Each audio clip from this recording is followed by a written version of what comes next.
Hi, I'm Tom with the SPB production channel, and in this video I will show you how to create a 2D drawing of this metallical plate using Open CAD Studio, which is a free open source DWG authoring tool, so anyone can download it and use it. This video is meant to showcase the basic 2D drafting functionality of Open CAD Studio, so I expect you to have some previous experience with 2D drafting in other DWG editing software.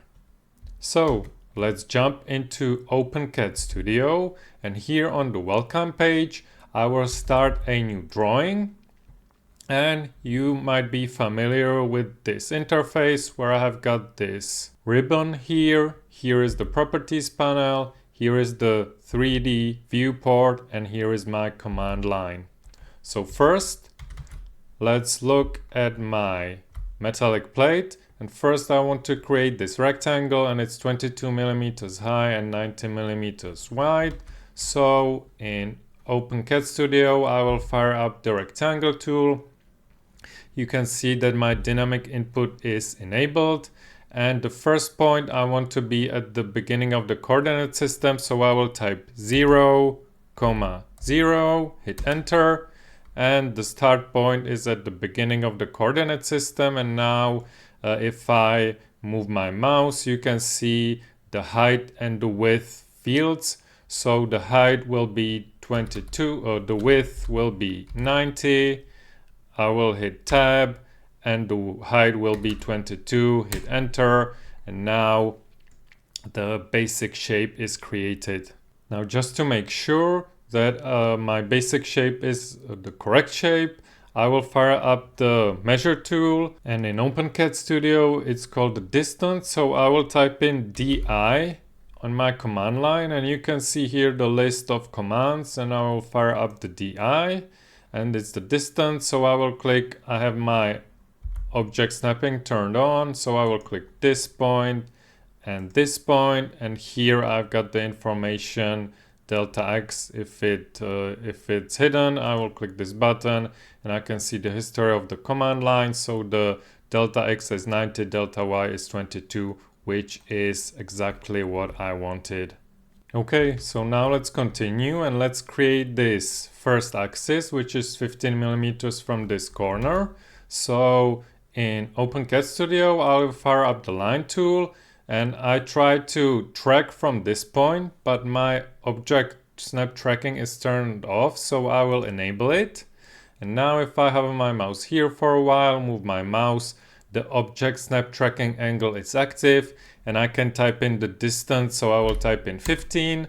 So I started creating line here, and now I want to have it vertical, so I will turn on polar snapping on again, and now I have my vector here snapping to the 90 degrees vector. So I will click here, and I have got this line, and I want to have it a bit longer in this direction, so I will select it, hover my mouse over this point and use the stretch tool, click here and stretch it a bit like so. I will just wing it, so these overhangs are not the same, but that's fine for me.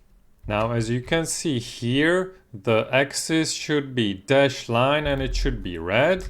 So for this I will actually manage my drawing, and I will manage them using layers. So I will fire up the layer manager, and I've got my typical 0 layer of a DWG file. So I will create a new, and I will name this geometry,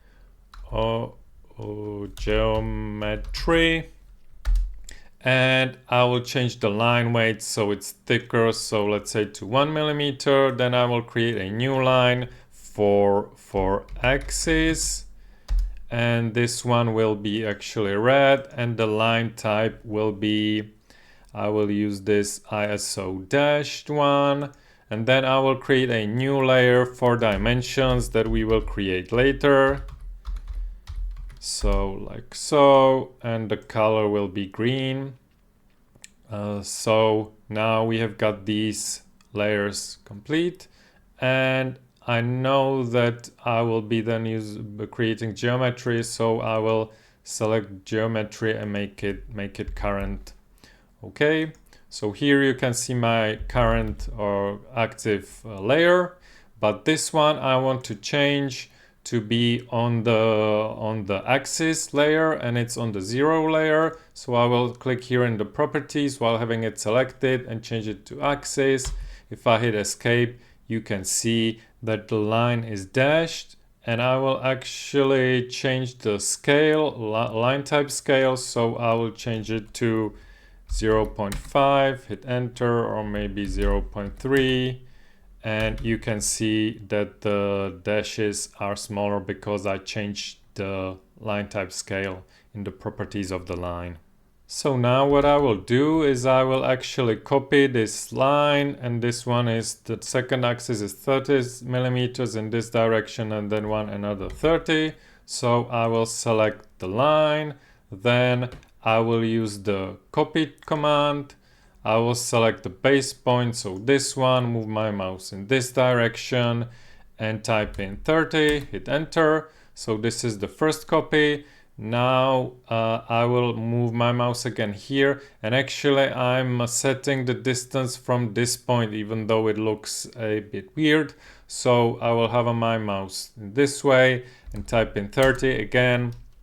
And now I will hit enter to end the command, escape to cancel the selection. So I've got these three axes here available. Okay, now let's continue in creating these slots, and the size is 16 by 24 millimeters, and the offset from this corner is 3 millimeters. So first I will create it 16 by 24. So again, I will create a rectangle, place it somewhere here, and it's 24. I will hit tab, and the height is 16, hit enter. So this is the slot size. Now I will select it, use the move tool, grab it and the center point does not show up. So in the object snap tracking, I will select the midpoint. And now if I click here, I'm snapping to the midpoint, then click here to the intersection. Now I want to move this down, and it's 3 millimeters. So I will again use the move tool, select the base point, move my mouse here. I've got my polar tracking on, type in 3. So now it's in correct position. Now I want to create these fillets, and these are 3 millimeters in radius. So I will use the fillet tool, and the default radius is set to 1. So I want to change that. So I will type in R and hit enter to enter the edit fillet radius mode, and I will change it to 3. And now I will select the first point, the first line, and then the second line, and the fillet is created. Now if I fire up the fillet tool, you can see that the radius is already set to the last one. So I will click this point. And because I'm using the fillet again and again, instead of clicking the icon, I can hit enter, and the last used command is started like so. So I can speed it up like this. Okay, let's move on. Now I want to create these circular holes, and their radius is 2 millimeters. So in OCS, I will fire up the circle tool, and now I have got again my object snap tracking turned on. So I will zoom in here a little bit. I will have my mouse here to create the temporary tracking point, and then have my mouse here to create the temporary tracking point here.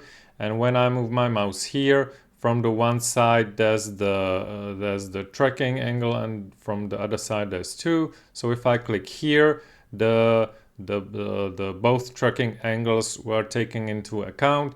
Now the radius is 2, so I will type in 2, hit enter. So the first hole is created, and now I want to have it also here. So I will use this axis. So I will select the circle and use the mirror tool.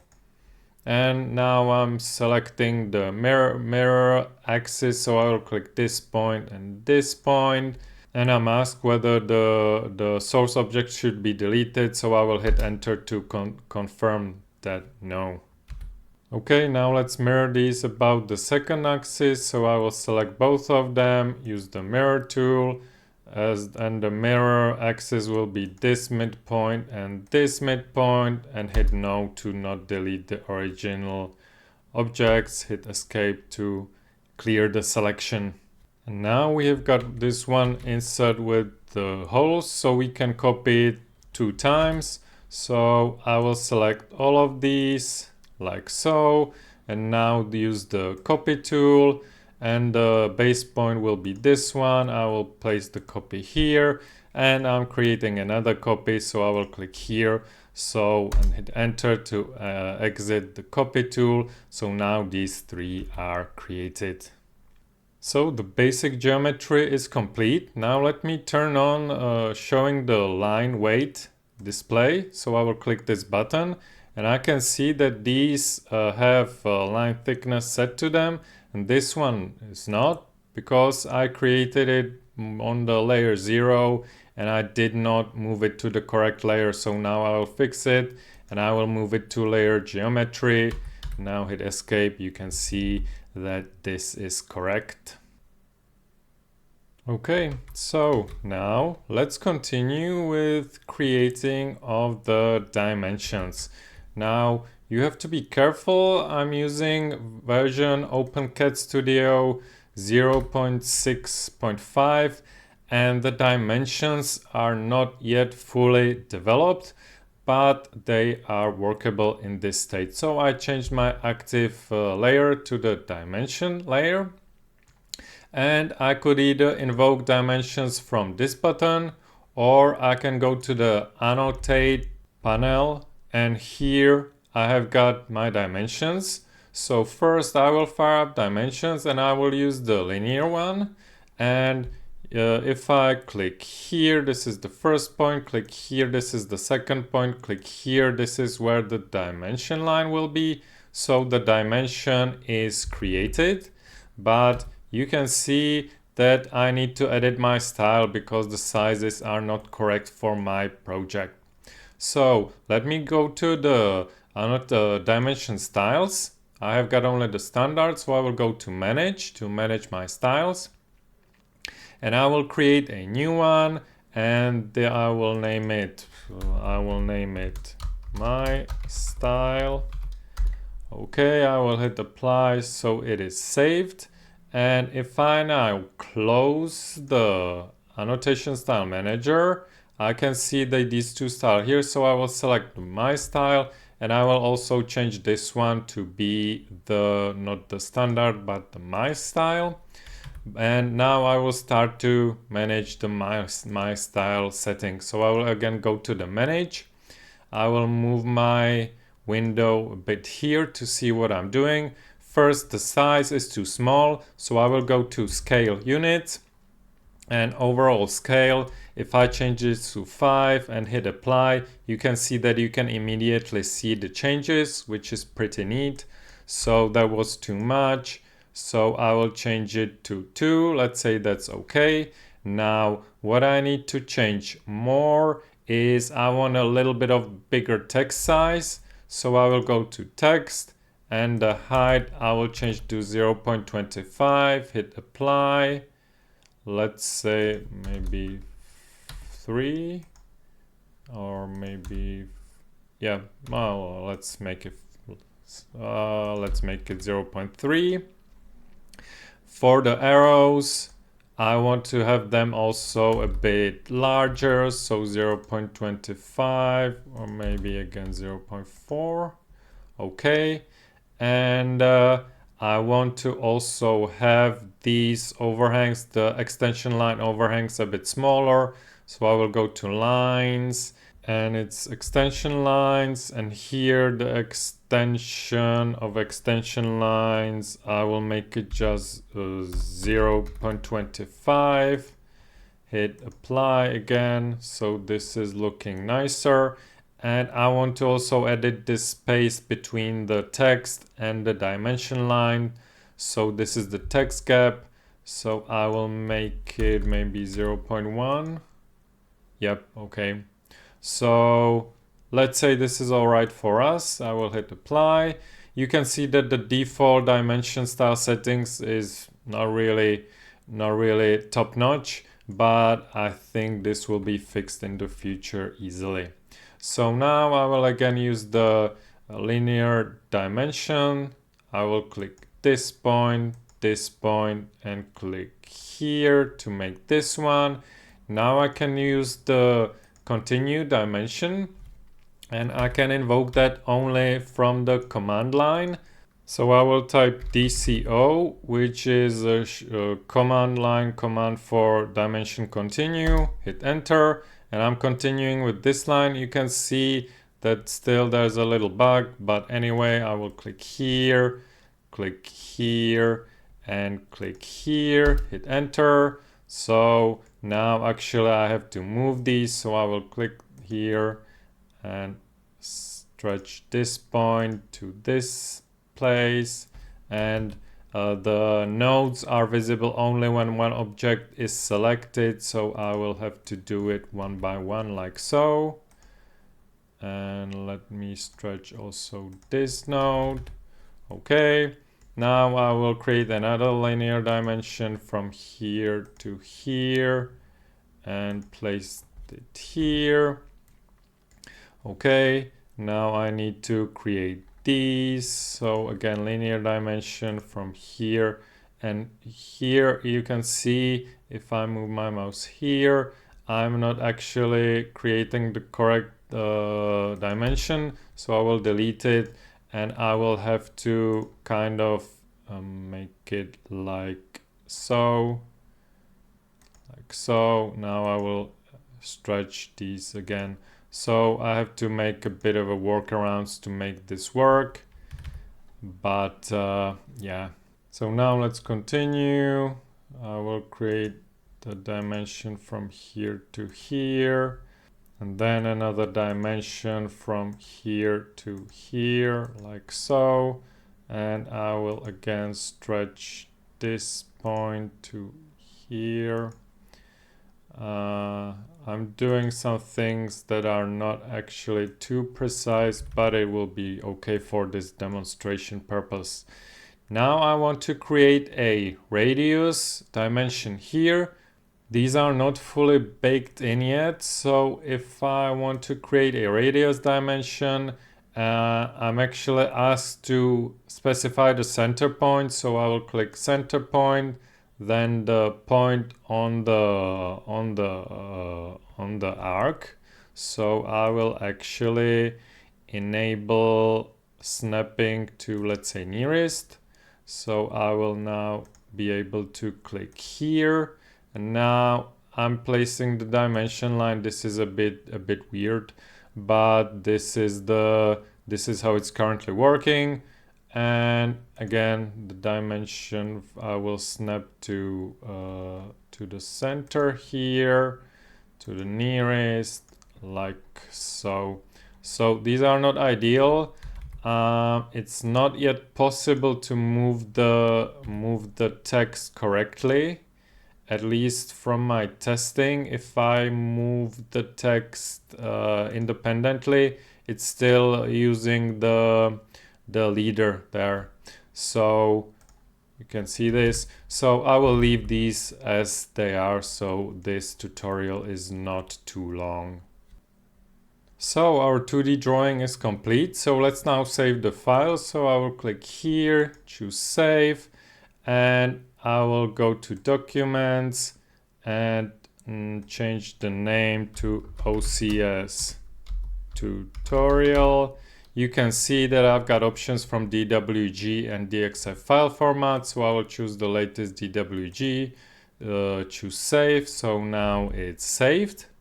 And the last thing I want to do is create a sheet with our plate, so we could print it out. So you can see here that we were working in the model space. Now we have got also one layout prepared here, so it's completely empty. Let's first set up the layout. So here on the right we have got this palette, and this second icon is page setup. So if I click it here, we have got a simplified layout setup where you can set rotation, paper size, etc. And what I want to do is I want to have the A4 landscape file page format. So I will select it. You can see it's set up. I will hit OK. So now I can place my viewport here. And for my viewport, I will actually want to create a new dimension. So I will, the layer. So I will create Open Layer Manager, create a new one and name it viewports. And let's make it dark blue. Okay, let's make it also current. So the new object is placed there. And to create a viewport, we have got this, again, simplified tool, viewport. And I will click here and here, and you can see that the viewport was created. And even though the viewport is on that layer, you can see that the color is not visible. But if I select it and I actually change the color manually to blue, it will be visible like so. So this is my viewport on the page. Now I need to set up scale, because if I select it, you can see the scale is here, but this button does not yet work in OCS 0.6.5. So I have to select it. I could either, if I double click inside of the viewport, I could zoom in and zoom out to set, you can see that the scale changes. But if I want to have a precise scale, I will double click outside of the viewport. Now I will select it. And in the properties of the viewport, we have got scale here. So if I set the scale, if I click here, I've got these options. So I will set the scale to 2:1. And you can see also here that the scale of the viewport is set to 2:1. So this is what we wanted. Now to export this sheet to PDF, I can use this export PDF tool. This is the internal PDF export. I will save this OCS tutorial PDF to my documents. And if I switch to my documents folder, here is the PDF. If I open it, you can see this is our finished PDF with all of the geometry. Where you can see it's a bug in OCS 0.6.5. The PDF export does not export the line types correctly, but I expect this to be fixed quite quickly, because the speed of development of Open CAD Studio is quite impressive. So this is it for the introduction to the Open CAD Studio. We have learned how to create a simple 2D geometry, how to work with line styles, how to work with layers, how to create a sheet with a view and print it out or create PDF out of it. Anyone can download and use Open CAD Studio, as it's a free open source software licensed under the GPL 3.0 license, so anyone can use it. Now on the landing page of Open CAD Studio, there's the download section at the bottom, but as of June 2026, this download version here from the landing page is already quite old. So at this point, I would recommend you to go to the GitHub page of the project. I will link this page in the description box below, and download the latest version from here. So you will click here on releases. This will open up the latest release on the top, and you will scroll down here, and here under assets you can download your Windows installer, your Mac executable, or Linux version. So it's available on all three platforms. Now, Open CAD Studio is a community project, but the main developer is Hakan7, and you can support the development of the Open CAD Studio on the start page. you have got this donate button. If you click it, you will be redirected to Hakan's Patreon, so you can support the development of Open CAD Studio through this channel. Hakan is doing pretty incredible job, but the development is AI assisted, and as of summer 2026, the AI tokens are not getting cheaper. They are getting more expensive, so any support would help with the development.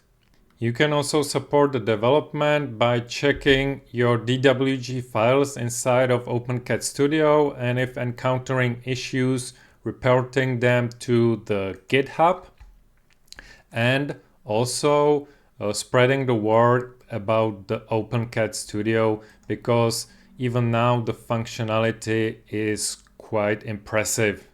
Note that as of summer 2026, the software is still under heavy development, so there are many tools which are available in the UI which are not implemented yet or which are in heavy development, so you might encounter some non-functioning tools or also some bugs, but the development is moving forward quite quickly. Okay, this is it for the video. I hope you got the idea of what Open CAD Studio can do, and now you can go and try it yourself. And I will see you in the next one.